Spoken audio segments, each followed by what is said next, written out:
এক cup black coffee নিয়ে ম্যাগাজিনের পাতা উল্টাতে থাকে অঙ্কিত। গরম কফির ধোঁয়াটা কুণ্ডলি পাকিয়ে ধীরে ধীরে উঠে মিলিয়ে যাচ্ছে, ঠিক যেমন ওর জীবনের অনেক স্বপ্ন নিঃশব্দে মিলিয়ে গেছে সময়ের স্রোতে। চুমুক দিতে গিয়ে টের পায় কফিতে চিনি দিতে ভুলে গেছে। আবার রান্নাঘরে গিয়ে চিনি আনতে ইচ্ছে করছে না আর ওর। আনমনে ভাবতে থাকে, কফিতে এক চামচ চিনি দিলেই তো স্বাদটা আবার ফিরে আসবে, কিংবা ঠান্ডা হয়ে গেলে আবার নতুন করে বানানো যাবে। কিন্তু জীবনটা নয়, এখানে একবার ভুল হলে সেই তেতো স্বাদটা চিরকাল জীবনে থেকে যাবে। কফির কালো রঙের দিকে তাকিয়ে অঙ্কিতের মনে হয় ওর জীবনটাও বুঝি এমনই গাঢ়, ভারী আর ধীরে ধীরে ঠান্ডা হয়ে আসা এক কাপ স্বাধীন কফির মতো। সামনের বাড়ির বাগানে প্যান্ডেলের কাপড় খুলছে ডেকোরেটরসের লোক। কলির বিয়ে হয়ে গেল। এক গা গয়না পরে স্বামীর সাথে ফুল দিয়ে সাজানো গাড়িতে করে ভবিষ্যতের পথে পা বাড়িয়েছে কলি। মলি এসেছিল তার একমাত্র বোনের বিয়ের জন্যই। 7 বছর পর মলির সাথে অঙ্কিতের দেখা। আরও দেখতে সুন্দর হয়েছে মলি। বিয়ের জল আর নিশ্চিত ভবিষ্যৎ ওর সৌন্দর্য বাড়িয়ে দিয়েছে।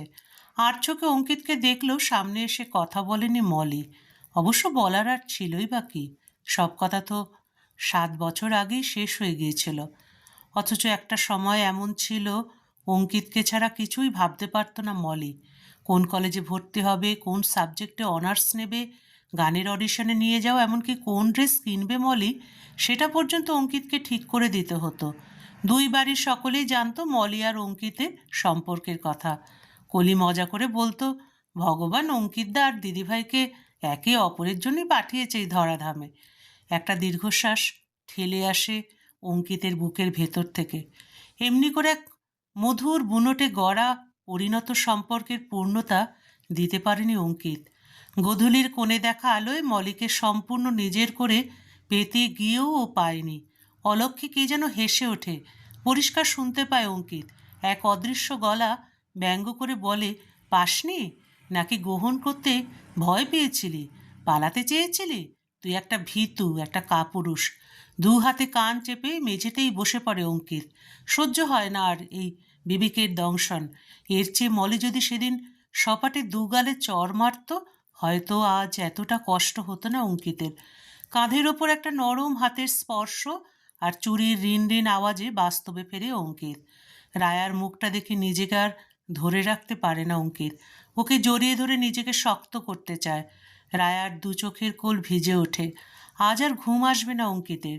ঘরের বিশাল বড় খাটটায় এপাশ ওপাশ করে কিছুক্ষণ ঘুমের ভান করে পড়ে থেকে অবশেষে উঠে পড়ে। বারান্দায় এসে বুক ভরে শ্বাস নেয় অঙ্কিত। বাতাসে মাধবীলতা ফুলের মিষ্টি গন্ধ ভেসে আসছে। চোখ বন্ধ করে সেই গন্ধটা অনুভব করতে চায় ও। দূরের কারখানার বড় ঘড়িতে 4টের ঘণ্টা ঢং ঢং আওয়াজ করে জানান দেয় মধ্যরাত শেষ। কলিদের বাড়িটাতে চায়নাটুনি এখনও ঝিমিয়ে ঝিমিয়ে আলো ছড়াচ্ছে। সেই রাতেও এমন করেই সেজে উঠেছিল বাড়িটা। বাড়ির মানুষগুলো খুব আনন্দে ছিল। আত্মীয় সমাগমে বাড়ি ভরে উঠেছিল। হঠাৎ কলিদের 3তলার কোণের ঘরে আলো জ্বলে ওঠায় অঙ্কিত চোখ তুলে তাকায়। কাঁচের বন্ধ জানলা আর পাতলা নেটের পর্দা ভেদ করে একটা অবয়ব হেঁটে চলে বেড়াচ্ছে। কোলের কাছে কিছু একটা লটকে আছে, আর একটা অবয়ব দ্রুত কিছু করছে। রাত্রির নিস্তব্ধতা চিরে বাচ্চার মৃদু কান্নার আওয়াজ ভেসে আসে। অঙ্কিতের উৎসুক চোখ দুটো চেয়ে থাকে ওই দিকে। মলি নিজের মেয়েকে দুধ খাইয়ে ঘুম পাড়াচ্ছে, আর অন্য অবয়বটি বোধহয় মলির বর। কখন যে রায়া উঠে এসে ওর পেছনে দাঁড়িয়েছিল অঙ্কিত টের পায়নি। আবারও যখন একটা ভরসার হাত এগিয়ে আসে, ও নিজেতে ফেরে। বিয়ে বাড়িতে মলির ডল পুতুলের মতো মেয়েটাকে দেখেই আদর করতে ইচ্ছা করছিল। 2-4 পা সবে হাঁটতে শিখেছে, আর আদো আদো উচ্চারণে বা মা দা কয়েকটা শব্দ বলেই কি খুশি একরত্তি মেয়েটা। বুকের মধ্যে চিনচিনে ব্যথাটা তখনই জানান দিয়েছিল কি যেন একটা নেই। মনে হয়েছিল নিজের অধিকার হেলায় হারিয়েছে একদিন। রায়ার বোবা অবুঝ দৃষ্টির সামনে নিজেকে বড্ড অসহায় লাগে আজকাল।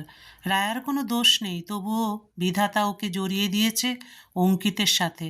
ওর পাপে আজ মেয়েটা কষ্ট পাচ্ছে। মলির সাথে বিয়ের শপিং শুরু হয়েছিল। আশীর্বাদ উপলক্ষে সেজে উঠেছিল ওদের গোটা 3 তলা বাড়িটা। ঠিক 1 মাস পর বিয়ে। কদিন থেকে পেটে ব্যথাটা বেড়েছিল মলির। অনিয়ম শপিংয়ে গিয়ে উল্টোপাল্টা খাওয়া, তাই পাত্তা দেয়নি মলি। সেদিন নার্সিংহোমে নিয়ে যেতেই ধরা পড়ল ওভারিতে সিস্ট। একটা ওভারি পুরো বাদ গিয়েছিল, বড় অপারেশন। 15 দিন নার্সিংহোম থাকতে হয়েছিল মলিকে। নামকরা গাইনোলজিস্ট ডাক্তার অনুপম বেরা অঙ্কিতকে ডেকে বুঝিয়েছিল প্রপার ট্রিটমেন্ট হলে একটা ওভারি নিয়েও মা হওয়া যায়। যে ধকল গেছে মেয়েটার শরীর ও মনের ওপর, তাতে অঙ্কিতকেই ওকে সামলে রাখতে হবে। অঙ্কিতের সহযোগিতা ভীষণ প্রয়োজন মলির। বাড়িতে সবার মুখ ভার, বংশের একমাত্র ছেলে অঙ্কিত। জেনে শুনে ওই খুঁতো মেয়ের সাথে ওর বিয়ে দেবে কি করে? মা বাবা একদম একরোকা হয়ে গিয়েছিল। মামা মামি কাকারা কেউ রাজি নয়। এই সিস্ট নাকি বারবার হয়। অঙ্কিত চিরকালই মুখ চোরা, জোরে কথাই বলেনি কখনো। এত ধরনের আলোচনাও নিজেকে বোধহয় বুদ্ধি হারিয়ে ফেলেছিল ধীরে ধীরে। অঙ্কিতের বাড়ির লোক আর যায়নি নার্সিংহোমে।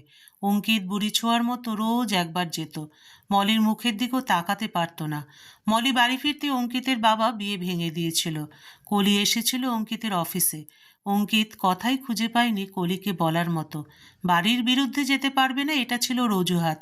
আসলে সাহসে কুলোয়নি একা এই লড়াইয়ে নামার। কলি বলেছিল একটা মেয়ের সব পরিচয় কি ওই ইউটেরাস আর ওভারি দিয়ে হয় অঙ্কিতদা? দিদিভাইয়ের মন বলে কি কিছু নেই? এটা বিয়ের পর হলে তুমি কি করতে? ছুঁড়ে ফেলে দিতে নিজের স্ত্রীকে? এই ভালোবেসেছিলে আমার দিদিভাইকে? অঙ্কিত চুপ, উত্তর দিতে পারেনি। বাড়িতে এক দমবন্ধ পরিবেশ।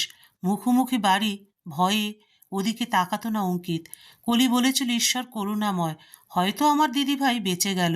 তোমার পরিবারে গেলে বিনা চিকিৎসায় মরতে হতো আমার দিদিভাইকে। কলি! অঙ্কিত সহ্য করতে না পেরে চিৎকার করে বলে ওঠে, চিৎকার করো না অঙ্কিতদা, আমি চলে যাচ্ছি, তবে কাজটার ফল তোমরাও পাবে। কলি আর দাঁড়ায়নি। 1 মাসের ভেতর অঙ্কিতের বাবা শেখরবাবু জোর করে রায়ার সাথে অঙ্কিতের বিয়ে দিয়েছিল। দেরি করলে যদি অঙ্কিত মত বদলায়, উল্টো দিকের বাড়ি বলে কথা। অবশ্য মলিকে জেঠুর বাড়ি ধানবাদে পাঠিয়ে দেওয়া হয়েছিল। অঙ্কিতের বিয়ের 1 বছর পর শুনেছিল মলিরও বিয়ে হয়ে গেছে ধানবাদে। একটা ভার নেমে গিয়েছিল অঙ্কিতের বুক থেকে। যে অন্যায় বোধ ওকে কুড়ে কুড়ে খাচ্ছিল সব সময়, সেটা যেন মুক্তি পেল। বোধহয় মন হালকা হওয়ায় অঙ্কিত রায়াকে নিয়ে ঘুরতে গিয়েছিল মুসৌরি। দুর্ঘটনাটা ওখানেই ঘটেছিল। হাত পা কোমরের হাড় ভেঙে 6 মাস বিছানায় ছিল অঙ্কিত। আর রায়ার ভোকাল কর্ড ছিঁড়ে কথা বলার ক্ষমতা চলে গিয়েছিল। হাসি খুশি প্রাণোচ্ছল মেয়েটা একটা জ্যান্ত পুতুল সেদিন থেকে। কিন্তু তখনও অঙ্কিত জানতো না ঈশ্বর ওর পাপের অনেক বড় শাস্তি দিতে চলেছে। 6 মাস পর অঙ্কিত জেনেছিল সে পিতৃত্বের ক্ষমতা চিরতরে হারিয়েছে। রায়া কোনোদিন মা হতে পারবে না। বংশে বাতি দিতে কেউ আসবে না। থাপ্পড়টা আরও জোরে মেরেছিল কলি। দিদিভাইয়ের মেয়ে হয়েছে বলে মিষ্টি খাইয়ে গিয়েছিল গত বছর সবাইকে। রায়াকে বলেছিল, এবার তুমিও ভালো খবর দাও রায়া বৌদি।